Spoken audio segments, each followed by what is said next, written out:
Naku po mga kababayan, ito na nga, kinasuhan na nga ng indirect contempt itong si SP Tito Soto. Naku, kung tawagin nga ng karamihan, Tuta Soto daw mga kababayan. At graduate daw sa One Ball University. Yan po yung nababasa natin sa comment. Nako, at sinabi pa dito sa comment section, kinarma na daw mga kababayan si Tito Soto. Mirisi Gaba, alaka mga kababayan. Ayan, basahin natin tong buong ulat dito sa ang balita ngayon. Ayan, indirect contempt laban kay SP Tito Soto, formal nang inihain sa Supreme Court. Halaka mga kababayan, ito po yung isang grupo ng mga abogado ang nag-file ng indirect contempt kay Tito Soto dito sa Supreme Court. Basahin natin mga kababayan yung buong ulat. Sabi dito, breaking, indirect contempt laban kay SP Tito Soto, formal lang inihain sa Supreme Court. Ayan na mga kababayan. Formal nang naghain ng indirect contempt petition ang isang grupo ng mga abogado laban kay Senate President Vicente Tito Soto III. Ayan na.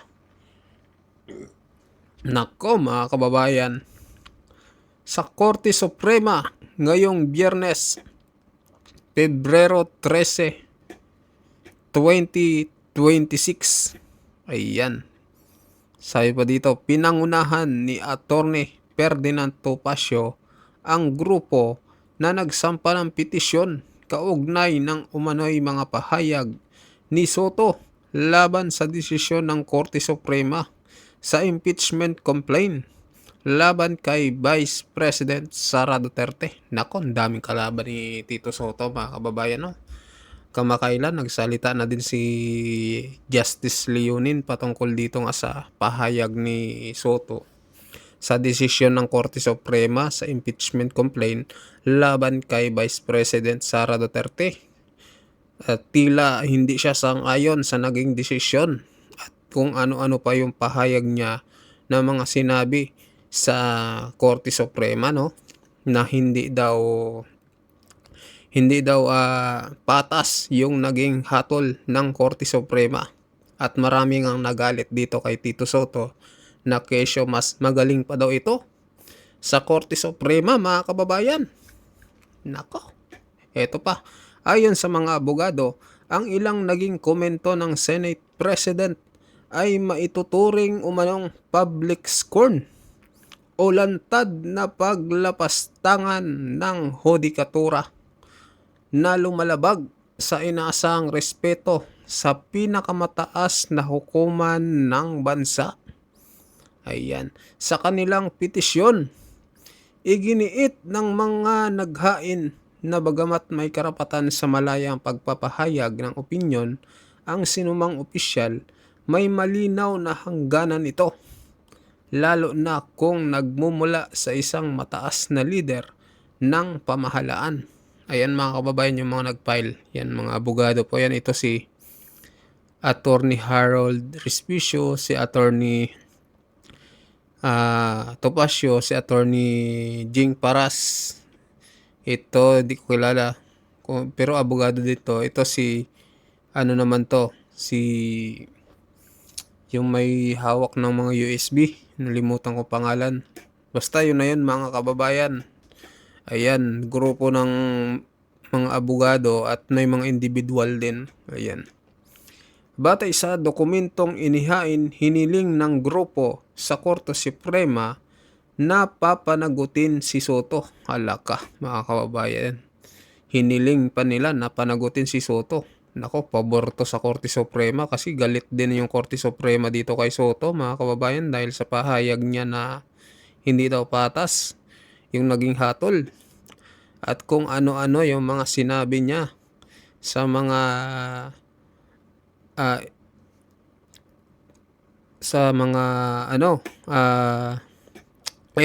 sa easy justices. Tila mas magaling pa siya sa mga justices ng Korte Suprema, mga kababayan. Ayan, sa ilalim ng rules of court dahil sa umano'y hindi nararapat na asal laban sa hudikatura. Nako, mukhang hahatulan na si SP Tito Sotto. Ano kaya magiging hatol dito ng Supreme Court, mga kababayan? Samantala, ayon sa mga abogado, layunin ng kanilang hakbang na mapanatili ang dignidad, integridad at kredibilidad ng hudikatura sa harap ng publiko, lalo na sa gitna ng mainit na usaping politikal sa bansa. Ayan, mga kababayan. At may kadugtong pa, sabi dito, sa ngayon, hinihintay pa ang magiging tugon ni Senate President Soto at ang magiging aksyon ng Korte Suprema sa naturang petisyon. Ayan na, mga kababayan, ano kaya magiging hatol dito ng Korte Suprema, mga kababayan? Kayo mag-comment kayo anong gusto nyo maging hatol dito sa isinampang indirect contempt ng isang grupo ng mga abogado dito kay Tito Sotto. Sa palagay nyo ba bibilis ang hatol ng Korte Suprema dito sa inihaing indirect contempt kay Tito Sotto? So mag-comment kayo at mag-like, mga kababayan, kung nagustuhan nyo itong balita natin ngayon. So ngayon naman, mga kababayan, pag-usapan din natin tong isa pang balita. Kasi si Auntie Claire nagtataka daw bakit daw mataas ang ratings ni BP Sara Duterte, ang trust ratings. Samantala, sabi niya dito, saan nagmumula ang rating na ito? Hinahanap din po namin, so sana ang mga survey ratings na ito ay hindi magsilbing panlilinlang sa katotohanan kung sino ba talaga ang nagtatrabaho at sino ang hindi. Alam naman namin kung sino nagtatrabaho eh. Masisipag naman kayo eh. Masisipag magnakaw. Ayan, kaya galit sa inyo ang taong bayan. Kaya tumataas yung ratings ni BP Sara Duterte. Kasi 3 taon na yung impeachment, eh hindi nyo man lang matibag-tibag itong si BP Sara Duterte. Yung sinabi nyo na mga ebidensya, wala naman patunay, mga kababayan, hanggang ngayon. Eh hindi nyo pa rin mapa-impeach si BP Sara Duterte. At ang katotohanan talaga ang nagsabi na ang kalikasan na rin pala ang nagsabi na patungkol dito sa mga anomalyang flood control scandal. Kaya nalaman ng taong bayan kung sino talaga yung totoong nagsisilbi sa ating bayan. So doon pa lang malalaman mo na, at huwag ka nang magtaka kasi tataas yung survey niya kasi ay talagang nagtatrabaho yan si BP Sara Duterte.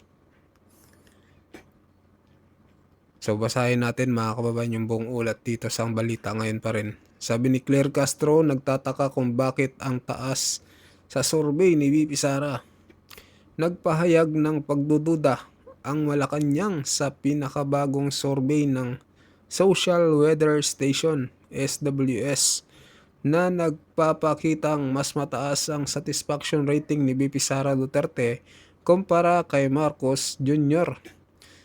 Sus, tataka pa kayo. Pero kung kay BBM mataas diyan, hindi kayo magsasalita diyan ng kung ano-ano. Pag si BP Sara, kung ano-ano na sinasabi nyo.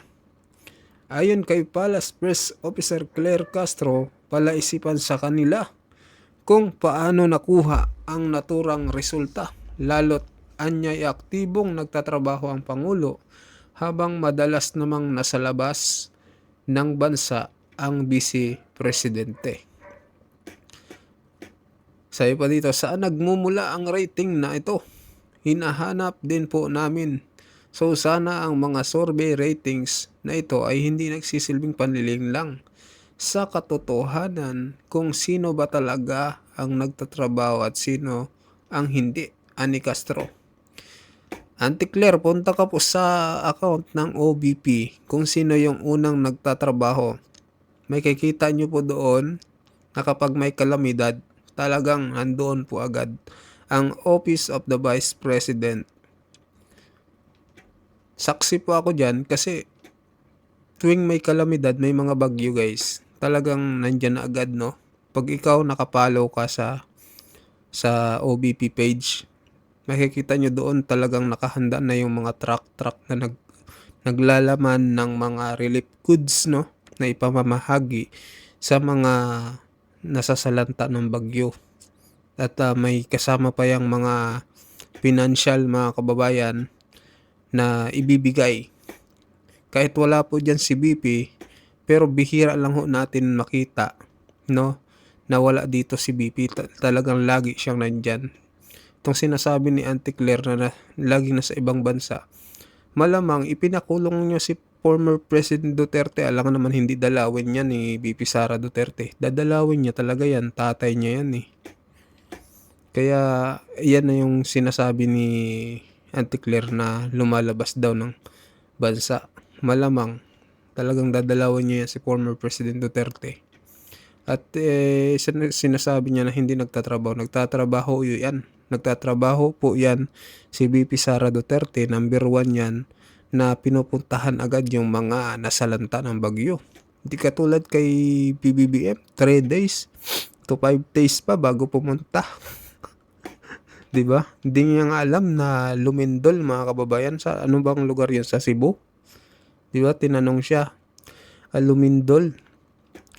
Lumindol pala dito, mga kababayan. 'Di ba?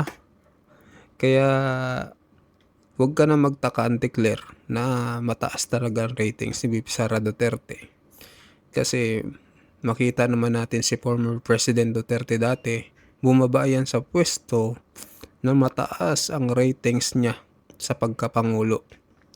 So basahin pa natin, mga kababayan. Sabi pa dito, dagdag pa ng opisyal, hindi dapat gamitin ang survey bilang instrumento ng panlilinlang sa publiko dahil alam naman umano ng mga Pilipino kung sino ang tunay na naglilingkod at gumaganap ng tungkulin para sa bayan. Hindi po dapat maging instrumento ng panlilinlang ang survey ratings sa katotohanan, diin pa ni Castro. Batay sa resulta ng SWS 4th Quarter Survey noong 2025, lumabas sa 54% ng mga respondent ang kontento sa performance ni Vice President Sara Duterte, habang 40% naman kay Pangulong Marcos Jr., mga kababayan. Yan po yung buong ulat, no? Dito po sa Ang Balita Ngayon. So ano masasabi nyo dito, mga kababayan, sa pahayag po ni Auntie Claire, no? Na question yung survey ng SWS. So mag-comment kayo, mag-like at mag-subscribe. Ano din bahayag nyo dito, mga kababayan, sa indirect contempt dito kay Tito Soto. So mag-comment kayo, mga kababayan, mag-like at mag-subscribe sa ating video. At sa mga bagong pasok dyan, pa-subscribe din po ng ating channel, mga kababayan. Maraming salamat po.